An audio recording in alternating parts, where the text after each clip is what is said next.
दोस्तों आज एक बहुत ही इंपॉर्टेंट फंडामेंटल रेशियो के बारे में हम लोग सीखेंगे, एक लेमैन अंडरस्टैंडिंग में सीखेंगे कि कैसे एक नॉर्मल आदमी, एक कॉमन आदमी उस रेशियो को यूज करके ये फाइंड कर सकता है कि whether he should invest in that stock or not. There are an number of factors. मैं ये नहीं कहूंगा कि खाली उस रेशियो को देख के आपको इन्वेस्ट करना चाहिए, but it is one of the widely use ratio and one of the very easiest way to find out how whether the stock is undervalued or overvalued. Yes friends, I am talking about price over earning, PE ratio. तो एक छोटा सा example, एक layman तरीके से एक example लेके सबसे पहले समझते हैं कि होता क्या है प्राइस ओवर अर्निंग। तो लेट अस टेक, सपोज करिए एक कंपनी है XYZ, हम इस कंपनी का नाम देते हैं, and in the first year ये सपोज 4 लाख रुपए प्रॉफिट कमाती है और इसके टोटल नंबर ऑफ शेयर्स 40,000 है और इसका जो मार्केट प्राइस चल रहा है अभी वो सपोज 50 रुपीज चल रहा है। तो यहां पे मैं इसकी अर्निंग पर शेयर अगर मैं कैलकुलेट करता हूं तो आप ये देखिए 4 लाख प्रॉफिट है divided by total number of share 40,000, तो 10 रुपए पर शेयर अर्निंग होगी। तो इसका ईपीएस हो गया 10 रुपीज पर शेयर। तो प्राइस ओवर अर्निंग अगर मैं यहां पे कैलकुलेट करूं, प्राइस डिवाइडेड बाय अर्निंग, तो ये कितनी होगी 50 रुपए divided by 10 rupees, that is 5।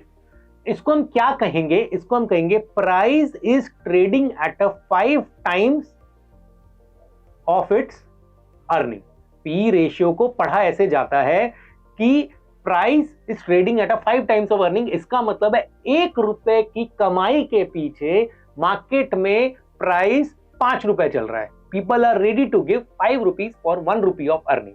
अब सेकेंड ईयर अगले साल सपोज करिए इस कंपनी का प्रॉफिट 4 लाख से बढ़कर सपोज 10 लाख रुपए हो जाता है। ओके, नंबर ऑफ शेयर वही 40,000 रहते हैं और इसका प्राइस अभी भी 50 ही रुपए रहता है। मार्केट में प्राइस नहीं बढ़ता, अर्निंग बढ़ गई है। अब इसका ईपीएस फाइंड करते हैं। Again 10 lakh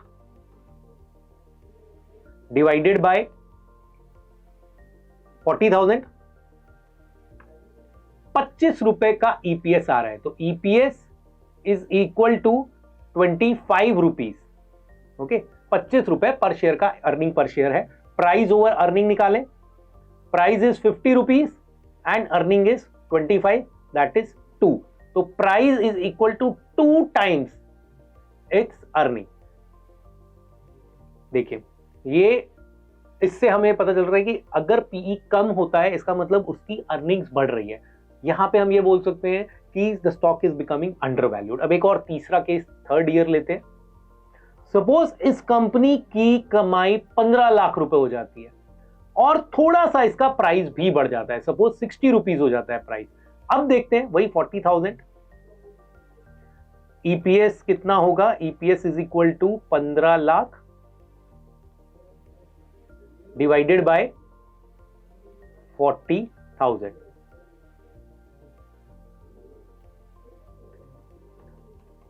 divided by 40,000, 37.5 is the EPS, is equal to 37.5। तो प्राइस ओवर अर्निंग अगर मैं कैलकुलेट करूं, पी रेशियो कैलकुलेट करूं तो 60 डिवाइडेड बाय 37.5। तो let us calculate 60 divided by 37.5, that is 1.6 times, 1.6। Instead की प्राइस बढ़ा लेकिन फिर भी आपका पीई कम हुआ क्योंकि कंपैरेटिवली आपका जो प्रॉफिट है वो ज्यादा बढ़ गया। तो price is equal to 1.6 times its earning. अब लेट अस फाइंड, जो जनरल प्रैक्टिकल में हम यूज करते हैं वो average earning, average PE find कर लेते हैं।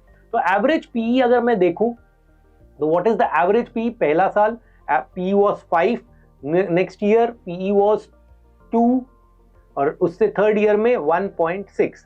तो 8.6 डिवाइडेड बाय 3, तो ऑलमोस्ट जो एवरेज PE 3 साल का एवरेज PE है वो है आपका 2.86। 2.86 को हम 2.9 कर देते हैं। तो average PE is 2.9, current market PE is 1.6, current EPS is 37.5। तो अगर मैं इसका एक फेयर प्राइस निकालूं तो इस स्टॉक का फेयर प्राइस, इस XYZ कंपनी का फेयर प्राइस क्या होना चाहिए? 2.9 multiplied by 37.5, that is 108.75. It means इस स्टॉक को हम on the basis of PE undervalued मानेंगे। तो एक चेकलिस्ट, एक चेकबॉक्स हम टिक करते हैं कि on the basis of PE this stock price is undervalued. अब थोड़ा सा इसको प्रैक्टिकली भी देखते हैं। कुछ ऐसे स्टॉक्स मैंने निकाले हैं जहां पे ये पैरामीटर से मैंने पता किया है कि the stocks are undervalued. Again I am telling this is not only the factor, सिर्फ एक अकेला ये फैक्टर नहीं है, there are other qualitative quantitative factor. सिर्फ एक पीई फैक्टर पे मैं बात कर रहा हूं अभी। तो let us go to the screener.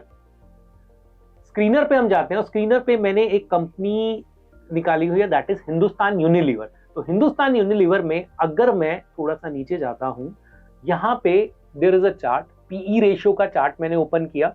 See, these blue boxes are the EPS. So we can see EPS is continuously rising and this is PE. So PE is falling. अगर मैं मीडियन PE, 5 साल का median PE, that is the average PE अगर मैं देखूं तो it is 65.3 और current PE is 54.5. So definitely the stock is undervalued. तो अगर पिछले 5 सालों में देखें तो the stock looks like it is worth investing.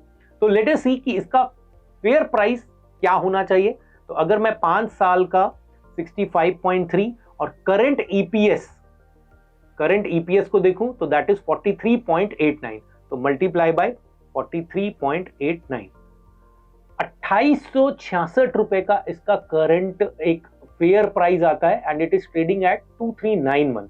तो फेयरली डिस्काउंट पे ट्रेड हो रहा है on the basis of P. तो हम ये बोल सकते हैं कि हम इसमें थोड़ी सी इन्वेस्टमेंट करना चालू कर सकते हैं। वैसे भी qualitatively Hindustan Unilever is not a bad company. मैं ये नहीं बोलूंगा कि 100% पैसा अभी इन्वेस्ट करो, छोटा पैसा आप इन्वेस्ट कर सकते हो, 10% 20% थोड़ा एक्यूमुलेट करना चालू हम कर सकते हैं। Again it is not an advice, it is only for the educational purpose. The risk is completely yours. Learn and read carefully all the things which you want to read before investing. Okay, एक और stock मैं दिखा देता हूं, SBI card. This stock has not performed from last many years. इसका IPO आया था, IPO के बाद से IPO प्राइस से भी काफी नीचे आ गया था, उसके बाद अभी भी ये IPO प्राइस के पास नहीं गया है। The company is good. It is the only one player in the card segment जो लिस्टेड है, क्रेडिट कार्ड कंपनी। तो यहां भी देखते हैं हम पी रेशियो के हिसाब से क्या ये स्टॉक अंडर वैल्यूड है या ओवर वैल्यूड है। तो अगर मैं 5 ईयर्स का पैरामीटर देखूं, हाईली अंडर वैल्यूड दिख रहा है। अगर ईपीएस देखें तो ऑलमोस्ट सस्टेनेबल है EPS, continuously it is rising, थोड़ा राइज हो रहा है। तो अगर मैं इसका एक फेयर प्राइस निकालूं तो फेयर प्राइस निकालने के let us see median P, it is 57.2 multiply by what is the EPS. So EPS is 24.72, current EPS is 24.72, तो 24.72 से मैंने मल्टीप्लाई किया, the rate comes out to be 1413। तो अभी जो रेट चल रहा है ऑलमोस्ट 50% पे ये ट्रेड हो रहा है on the basis of PE. तो यहां पे हम ये कह सकते हैं कि this kind of calculation can be used for the stock selection और for the stock investment to find the under valued stock.